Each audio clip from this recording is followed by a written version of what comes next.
Tayo daw ay nang aakusa sa SMNI doon sa 1.8 billion na ginastos ng opisina ni Speaker Martin Romualdez for travel expenses. Sa konteksto na ito ay naging isang reference discussion with Secretary Greco Belica. Yeah. Una sa lahat po, nagtatanong kami, Congressman Suarez. Nagtatanong po ang bayan, Mr. Speaker. At marapat lamang po na kayo'y tanungin sapagkat kayo'y public official. Tungkulin niya ng mamamayan, tungkulin niya ng media. Walang mali siya po doon.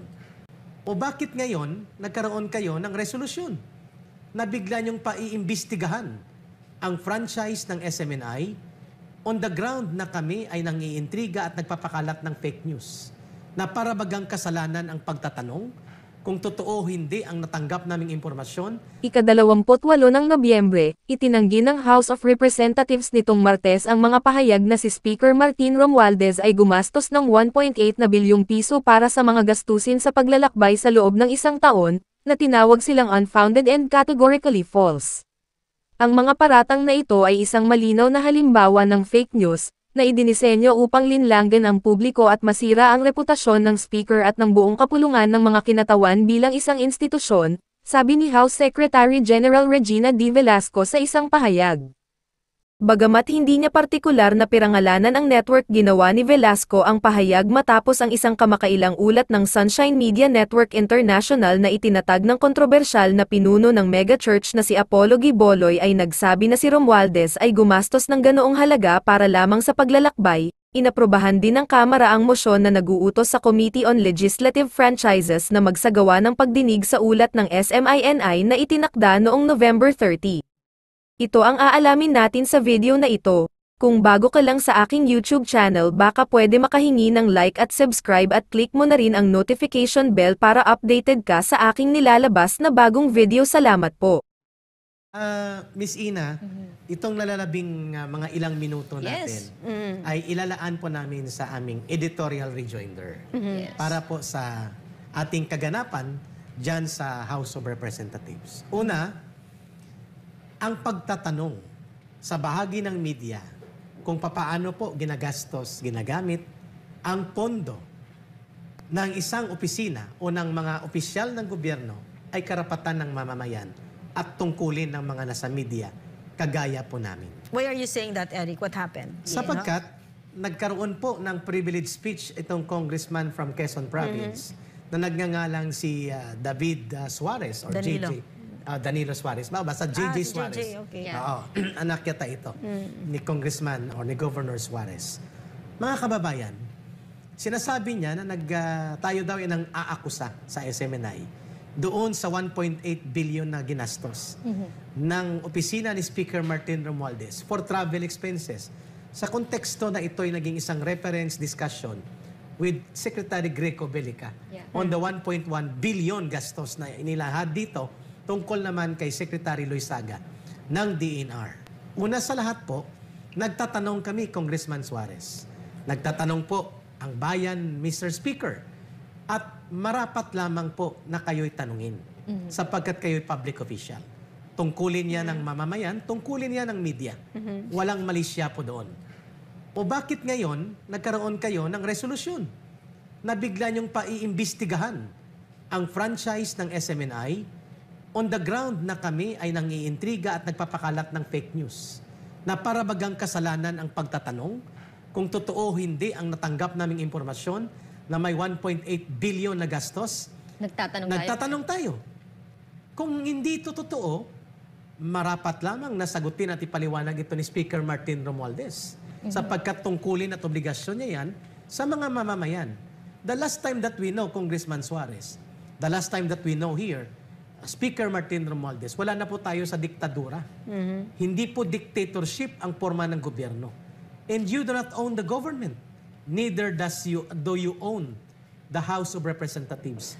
Though you are the Speaker, you are only part of the House of the Representatives. Ang Kongreso ay representasyon ng mamamayang Pilipino. Kailan naging krimen at kailan naging mali ang pagtatanong sa kondukta sa mga pondo at paggamit ng pondo ng mga public officials kagaya ni Speaker Martin Romualdez. At bakit pupunta sa franchise ng SMNI. Did you ask yourselves, hindi ba ito lantarang paggamit ng kapangyarihan ng gobyerno, which ipinahiram lang sa inyo ng mamamayan, for an implementation of censorship? Yes. Pagsupil yan. Pagsupil sa karapatan sa malayang pamamahayag na ginagarantiyahan ng konstitusyon. At ito ay mandato na ibinigay sa inyo ng mamamayan na narespetuhin nyo ang mga nakasaad sa saligang batas. The expression, the freedom of expression, the freedom of the press. Pangalawa, kailan po hindi pwedeng magtanong ang mamamayan at ang media tungkol sa mga public funds na ito? Natanong nyo rin ba ang sarili nyo? Bakit wala kayong pagtatanong o pagpapaimbestiga sa Rappler, sa Inquirer, sa Philstar, sa mga media na ang inilalabas nila ay mga pahayag ng Communist Party of the Philippines, ng NPA, ng NDF, na ang layunin ay pakalat ang propaganda against the government, and yet hindi nyo kunu-question ang mga franchise nila o ang mga permit nila to operate. Kami na lumalaban sa CPP, NPA, NDF, at lumalaban sa korupsyon at lumalaban sa maling pamamahala para maging matino at maayos ang gobyerno, bakit nyo ko-questionin ang aming franchise? Bakit nyo ko-questionin ang pagtatanong namin? Yeah. Uulitin namin po, hindi po mali na magtanong kami kung mayroon ba totoo na impormasyon ng kagastusan na umabot ng 1.8 billion sa mga travel, sa Speaker of the House. Kung hindi ito totoo na itinanong ng mamamayan through Laban Kasamang Bayan, edi ipaliwanag ninyo. Yes. Hindi nagamitin nyo ang inyong kapangyarihan na ipinahiram lang ng mamamayan para ipitin ng SMNI. Pagbubusal ba ito? Mag-isip-isip nga kayo. President Bongbong Marcos Jr., hindi pa presidente itong pinsan mong si Martin Romualdez. At ang mga kasabwat niya ay parang pagmamay-ari nila ang buong gobyerno. You as the president does not exercise this kind of abuse of power, samantalang itong si Martin Romualdez ay lantaran kung mag-abuso ng kapangyarihan at gagamitin niya ang kanyang posisyon para iipitin niya ang mga tao, ang individual, ang organisasyon at mga media entity na hindi sumasang-ayon sa gusto nilang linya ng pagbubusal at inilalantad ang kanilang pakikipaglaro sa CPP, NPA, NDF.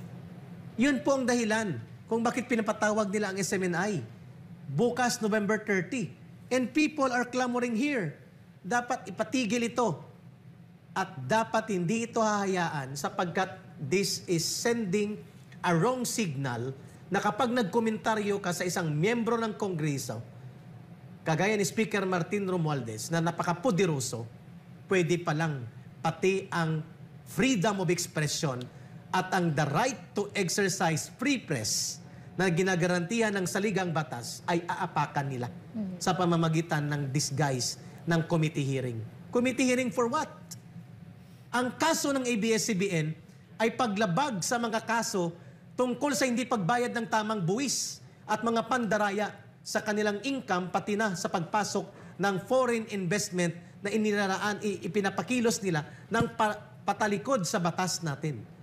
At ginamit sila ng isang political group para atakihin ang gobyerno. Hindi kami umatake sa gobyerno. Yes. Umaalalay kami at ang nilalabanan namin dito, ang totoong kalaban ng bayan at kalaban ng gobyerno.